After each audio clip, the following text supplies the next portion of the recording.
내 땅, 내 건물인데 이거 당연히 내 마음대로 할 수 있는 거 아닐까요? 글쎄요.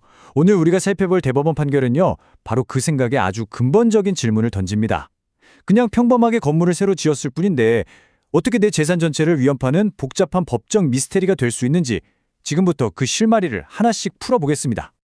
자, 오늘 이야기의 순서입니다. 처음엔 아주 평범한 부동산 이야기로 시작할 거예요. 그런데 건물이 허물어지고 새로 지어지는 바로 그 순간 모든 게 꼬이기 시작하죠. 여기서 과연 어떤 법적인 문제가 생기는지, 그리고 대한민국 대법원은 어떤 결론을 내렸는지 차근차근 따라가 볼 거고요. 마지막에는 이 모든 게 바로 여러분에게 어떤 의미가 있는지 핵심적인 교훈까지 확실하게 짚어드리겠습니다. 네, 그럼 법적 퍼즐의 첫 조각부터 한번 맞춰볼까요?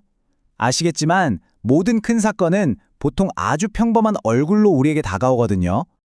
자, 바로 이 상황입니다. 정말 간단하죠? 땅도 내 거, 그 위에 있는 건물도 내 겁니다. 누가 봐도 이건 아무런 문제가 없는 가장 완벽하고 안정적인 상태라고 할 수 있죠. 이 사건의 모든 건 바로 여기서부터 시작됩니다. 그러다가 이제 돈이 좀 필요해져서 은행에 가는 거죠. 이때 은행은 보통 땅 따로, 건물 따로 보지 않고요. 이 두 개를 하나의 패키지로 묶어서 담보로 잡습니다. 이걸 법률 용어로는 공동저당이라고 하는데요. 쉽게 말해서 은행은 이 패키지의 전체 가치를 보고 돈을 빌려주는 셈입니다. 그런데 말이죠. 바로 여기서 이 평화롭던 상황에 아주 극적인 변화가 생깁니다. 원래의 약속을 완전히 뒤흔들어 버리는 그런 변화 말이죠. 건물주가 더 크고 멋진 새 건물을 짓고 싶어서 아주 과감한 결정을 합니다. 바로 대출 담보물 중 하나였던 원래 건물을 그냥 허물어버리는 거예요. 이 순간 담보의 중요한 한 축이 그냥 사라져버린 거죠. 그리고 빈 땅 위에는 훨씬 더 좋아 보이는 아주 새로운 건물이 들어섭니다. 건물주 입장에서는 자산 가치가 더 올라갔으니 당연히 좋은 일이라고 생각했겠죠. 하지만 돈을 빌려준 은행 입장에선 어떨까요? 담보로 잡았던 낡은 건물은 등기부에서 아예 사라져버렸고 법적으로는 전혀 다른 물건인 새 건물이 떡하니 나타난 겁니다. 이게 바로 모든 문제의 시작이었습니다. 자, 이제 이야기는 피할 수 없는 법적인 충돌로 향합니다.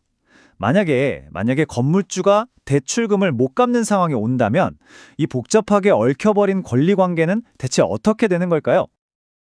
이 타임라인이 상황을 아주 명확하게 보여주네요. 결국 건물주가 대출금을 갚지 못하게 되자 은행은 담보로 잡았던 토지를 경매에 넘겨버립니다. 그 결과 땅은 새로운 주인에게 팔렸어요. 그런데 문제는 그 땅 위에 있는 새 건물은 여전히 원래 건물주 소유라는 거죠. 바로 이 순간 땅 주인과 건물 주인이 달라지는 아주 골치 아픈 상황이 발생한 겁니다. 바로 이겁니다. 이 사건 전체를 관통하는 가장 핵심적인 질문이죠.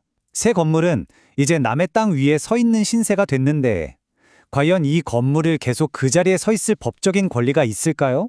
아니면 꼼짝없이 철거되어야만 하는 운명일까요? 이제 정말 중요한 질문에 대해서 대한민국 최고법원, 대법원이 과연 어떤 답을 내놨는지 한번 확인해 보겠습니다. 아주 중요한 판결의 결론이니까 집중해 주세요. 이 판결을 제대로 이해하려면요. 먼저 법정지상권이라는 개념을 알아야 합니다. 좀 말이 어렵죠? 쉽게 말해서 멀쩡한 건물이 단지 땅 주인이 바뀌었다는 이유 하나만으로 철거되는 건 너무 사회경제적으로 손실이 크잖아요. 그래서 법이 특별히 인정해주는 일종의 건물의 생존권 같은 거라고 생각하시면 됩니다. 자, 대법원의 결론입니다. 놀라울 정도로 명확했어요. 원칙적으로 새로 지은 건물은 법정지상권을 가질 수 없다. 이게 무슨 뜻일까요? 맞습니다. 철거될 운명에 처할 수 있다는 뜻이에요. 법원은 결국 건물의 생존권보다는 돈을 빌려준 대출기관의 권리를 먼저 보호해야 한다고 본 겁니다. 아니, 멀쩡한 새 건물을 부술 수도 있다니 상식적으로 좀 이해가 안 가죠. 대체 왜 이런 결론이 나온 걸까요? 지금부터 이 판결의 가장 깊숙한 속내, 즉 대법관들의 다수 의견과 소수 의견이 아주 치열하게 맞붙었던 그 논리의 핵심으로 한번 들어가 보겠습니다. 여기서 법원의 근본적인 철학의 충돌이 보입니다. 다수의 의견은 계약 당시 대출기관이 기대했던 이익을 보호하는 게 먼저라고 봤고요. 소수의 의견은 멀쩡한 건물을 철거하는 사회적인 낭비를 막는 게 더 중요하다고 주장한 거죠. 이 다수 의견의 논리를 한번 보세요. 아주 현실적입니다. 은행은 처음에 땅과 옛날 건물을 한 세트로 보고 그 가치를 평가해서 돈을 빌려줬단 말이죠. 그런데 뜬금없이 나타난 새 건물에 법정 지상권을 줘버리면 땅은 건물이 있다는 이유로 가치가 뚝 떨어지는데 은행은 그 새 건물에 대해선 아무런 권리도 주장할 수 없게 돼요. 이건 은행 입장에선 계약할 때 전혀 예상하지 못했던 아주 불공정한 손해라는 겁니다. 하지만 반대했던 소수 의견도 굉장히 설득력이 있습니다. 잠깐만요. 법정지상권이라는 제도 자체가 원래 사회적 낭비를 막으려고 만든 거 아닙니까? 라고 묻는 거죠. 어차피 처음 대출할 때 땅과 건물 주인이 같았다는 핵심 조건은 변하지 않았으니까 새 건물의 권리를 옛날 건물 가치만큼으로만 제한하는 식으로 조정을 하면 양쪽 모두를 만족시킬 수 있지 않냐는 아주 합리적인 주장이었습니다. 좋습니다. 그럼 이 복잡하고 머리 아픈 법 논쟁이 그래서 우리에게 바로 당신에게 주는 진짜 교훈은 과연 무엇일까요? 이제부터가 가장 중요한 부분입니다. 이 한 문장이 이 모든 걸 요약해 줍니다. 이번 사건에서 우리 대법원은 눈에 보이는 건물이라는 물리적인 자산보다 계약을 통해 약속된 금융적인 가치를 보호하는 것이 더 중요하다고 판단을 내린 겁니다. 그럼 만약 내가 이런 상황이라면 대체 어떻게 해야 할까요? 이 판결이 우리에게 주는 행동 지침은 아주 명확합니다. 첫째, 공동담보가 잡힌 낡은 건물을 허물기 전에는요, 제발 반드시 은행 같은 대출기관과 먼저 협의하고 동의를 받으셔야 합니다.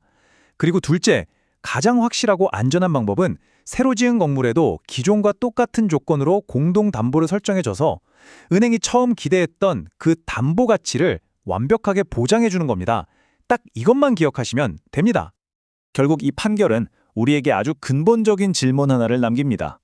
우리 눈에 보이는 이 건물이라는 물리적 자산과 계약서 위에 존재하는 담보 가치라는 금융적 약속, 이 두 가지 가치가 정면으로 충돌할 때 우리 법과 사회는 과연 무엇에 손을 들어주는 것이 맞을까요? 여러분의 생각은 어떠신가요?